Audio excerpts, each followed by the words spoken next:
the Oklahoma newsroom, it's time for the weekly Energy FC update. I'm Jenny Carlson here with a cadre from the Energy. Head coach Steve Cook rejoins us after too many weeks away. Come on, coach. You can't leave us like that. What the heck? I was hiding. Yeah, well, we know where to find you. Midfielder Callum Ross, first-time guest. Glad to have you here, Callum. And another first-time guest in Christian Valesky. Guys, big win on Saturday for you guys.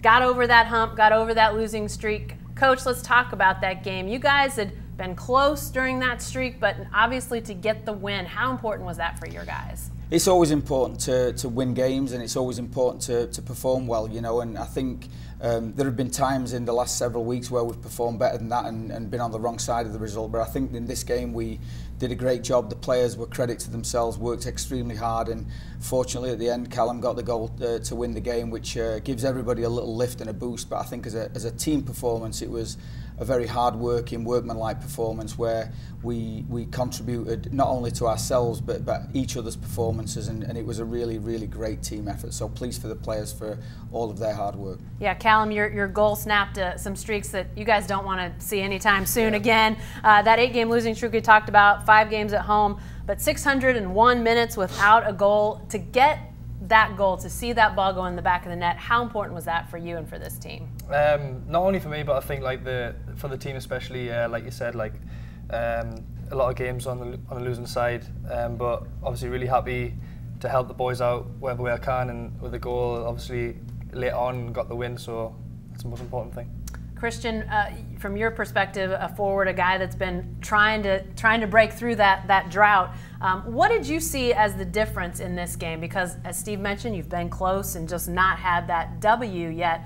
What changed against Colorado Springs on Saturday? I would just say the mentality. Everybody was bought into what we need to do. We worked hard, like you said, it was a workmanlike performance, and we were able to get the well-deserved goal that we all worked so hard for. And hopefully that carries on to more wins moving forward. Steve, did you sense the guys with a sigh of relief after that, or is that maybe overstating, you know, the importance of getting that win?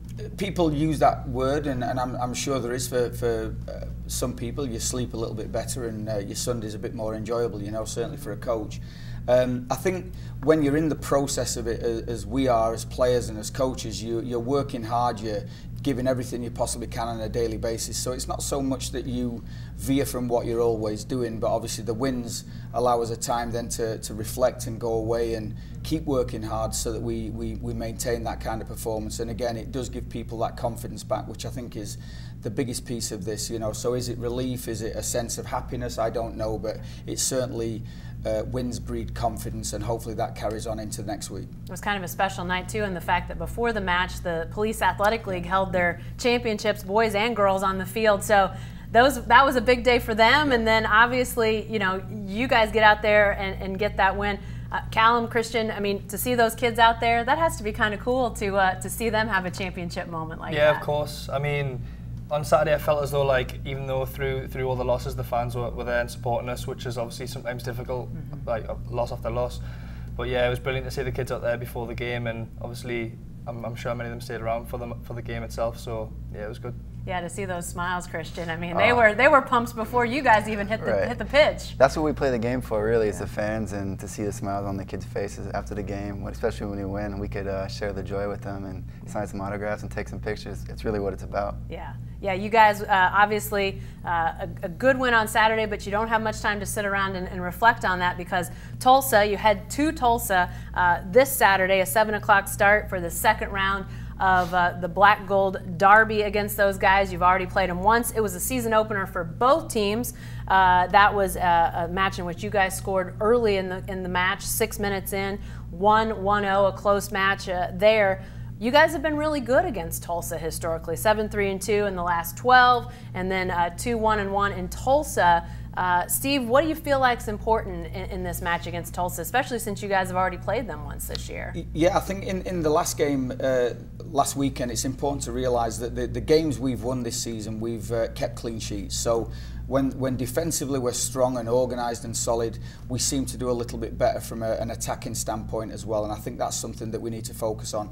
Tulsa are a difficult team to break down. They've tied a lot of games this season. They've not won games, but they've certainly been in most games and tied them. So they're a hard-working team, got some very, very good players, and for us to win that game, especially on the road, we're going to need to be at our very best, both defensively and attacking, and hopefully that's enough for us to bring back 3 points in the wrench.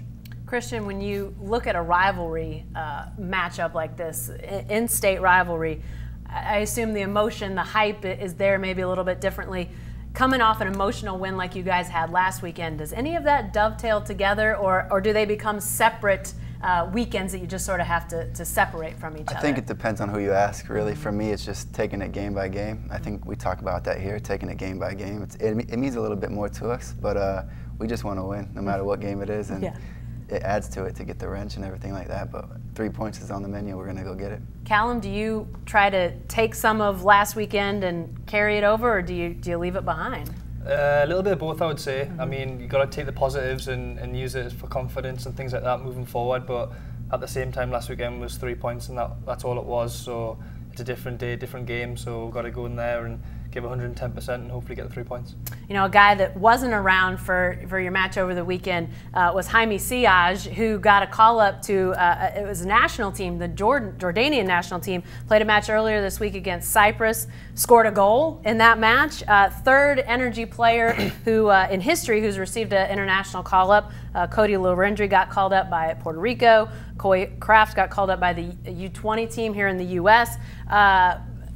I'll ask the players first. What's it like, Callum, let's start with you. What's it like in the locker room or on the practice field or whenever you get the news that a teammate has been called up to a national team? What's that like for you guys? Yeah, it's great, you know, like everyone was over the moon for Jaime, and obviously he was happy himself and it was his first call up, so everyone congratulated him and wished him the best of luck on his trip. Obviously got the goal, so it was successful. Yeah. I'm sure people will be telling him well done and stuff when he comes back. You lost a roommate though for a little while. I did, you okay about that? I had a little bit of peace. Me and Jaime kind of bicker like boyfriend, girlfriend, something like that. But yeah, he's been gone maybe a week or so, and he's coming back I think tonight, so get my roommate back. So you're going to have to clean up before he gets there? A little clean up just to keep him happy. Yeah, that makes sense.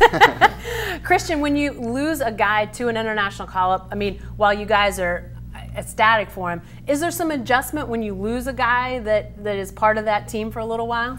I think so, but that's what makes our team so special. I mean, we have a group of guys that can fill in no matter what. We lose any guy, the next guy's ready to step up and play alongside him. Adding his story, I think after Jaime scored, they sent a group message over, and all the guys were sending congratulations texts back to him. So we've already been in contact with them, so it's good to see. That's cool. Steve, for the franchise, for the team to have these guys called up, is there added significance to have a roster of guys who've been called up to national teams? Look, I think for any player to be called up by their national team, and certainly for Jaime this week, it's one of the biggest honours that anybody could hope for, and delighted for Jaime first and foremost, and he certainly not only went there with an opportunity, but he certainly took that opportunity with both hands, and you know, in a great team win, scored a goal. I think for the organisation, when you get players who can represent you not only well from a football standpoint, but represent the organisation well from a personality and character standpoint, which Jaime would do, it's fantastic, and certainly globally he's got an opportunity now. The Asian Cup is coming up in early 2019, and I think he's eligible for the Olympics for Jordan as well, so big things are on the horizon for him. I think for any player to aspire to play for your national team is an honour that they should never ever take for granted. Yeah, cool is the word that comes to mind when I think about it. It's just cool to think about. Guys, before we let you get out of here, we want to tell people a little bit more about Callum, Christian, you two guys. New on the scene, new to the energy this year. Callum, you were the first player that Coach Cook signed when he arrived here in Oklahoma City, but you've known Steve for a while. Tell us a little bit about your connections to him. It was the start of last season. There was a combine in Charlotte where Steve was working for the Rapids, and we spoke to each other briefly after that, and I went to the Charlotte Independence post-combine and spent the season there, and when Steve took the head job over here, got the call, and I guess signed here and came over here. It's pretty simple. And the rest is history, as they say. Christian, you were acquired in a transfer trade with St. Louis, and again, you knew Steve. You knew the whole coaching staff essentially, right? You know, that's the beauty of the game. It's such a small world, and I know Steve dating back to my time in Vegas as a young boy, 13, 14 years old, and my club was affiliated with the Colorado Rapids, and he was in that organization. I'm fortunate to know Steve and join this organization here.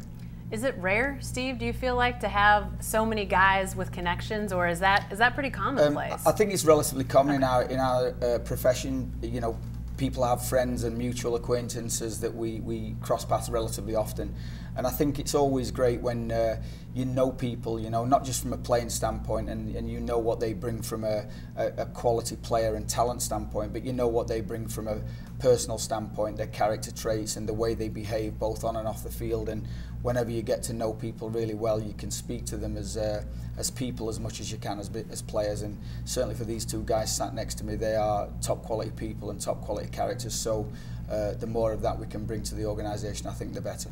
You guys don't have to be in soccer very long to move around. It's part of the deal. But when you think about moving, Callum, we'll start with you. What's key to getting fit in? I mean, you scored that huge goal last weekend against Colorado Springs. Obviously, the meshing is happening for that to have happened. What's been important for you to feel like you could really fit in with these guys?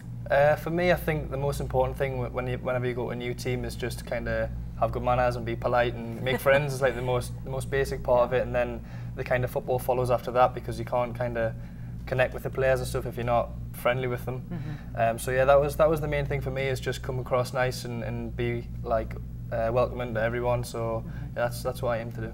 Christian, is it a personality mesh, or do you feel like there's a lot of learning that has to go on? Our system's so different that you have to take a lot of time as a new player to get adjusted to what's happening on the field? Yeah, it's a little bit of both. Okay. Obviously, this organization is unique because all the players welcome you with open arms, so it makes it really easy for us. Building relationships is really important, and going forward, it's trying to get to the field, and hopefully we can get some wins from all this, and that's so important for us. You know, it's interesting though, because during your time in St. Louis, you scored against this team. I mean, trades and transfers and acquisitions create some interesting things. You obviously... I wish I could take 3 points from that and put them towards us, but you know, that's how it goes. I'm not sure it works that way, but maybe we can talk to somebody about that. You know, Steve, when I think about new guys joining the team, it can be difficult, but it sounds like, at least from these guys' experience, the team has made it a workable scenario. You know, we have a great group of guys who are very, very good professionals, and they're very welcoming. They're a tight-knit group who work hard for each other on a daily basis. So I never worry about adding in people of good quality, you know, to that group, because they're already there. But I think, you know, it's a balance between bringing players in and making sure the blend is correct. And I think in our industry, you're always looking at how can we improve. And you know, as a coach, it can be a bit of a pain sometimes, because you're always thinking forwards and thinking how are we going to be next week, and then in a month, and then in a year from now. So it's always that the case. You're always looking for ways to keep improving the team, and ways we can all get better. And again, when you get two players like this who can add to the group from an on the field and off the field standpoint, I think it's only great things for the organisation. You know, fans might look at you guys and say, well, they're pro athletes, they're used to moving and changing all the time. Is it difficult? Do fans and people on the outside miss how difficult it can be sometimes, Christian? I don't know, you have to ask my girlfriend. No, I'm kidding. It's not easy for her, but obviously getting all the stuff that are behind the scenes, moving couches and things like that, it gets difficult, but at the end of the day, you got to do what's best for yourself and best for the team. And moving forward, it's always good to experience a lot of things like moving and things like that. Do you have U-Haul on speed dial, Callum? Is that how it has to work when you're moving around? I drove from Charlotte in my car, so I just packed my car full and just went for it. But yeah, I mean, moving around, I guess, is a good thing, because you can travel a little bit. But yeah, I think it's taken a few weeks just to kind of get used to everything and the environment and stuff. But other than that, you just got to look forward and take the opportunity. I assume you have to sort of continue to live life. Like Christian, I hear you love to fish, and you've tried to pick that up and take that with you, right? Yeah, so if anybody knows any fishing holes out here, feel free to hit me up. Let me know, because I'm down. I would love to fish. So I think we've got a few spots. You just need to know where the best ones are. Sounds right? good. All right. So Saturday night, 7 o'clock in Tulsa. If you're traveling up there, check energyfc.com for ticket information, for game time, for any other information.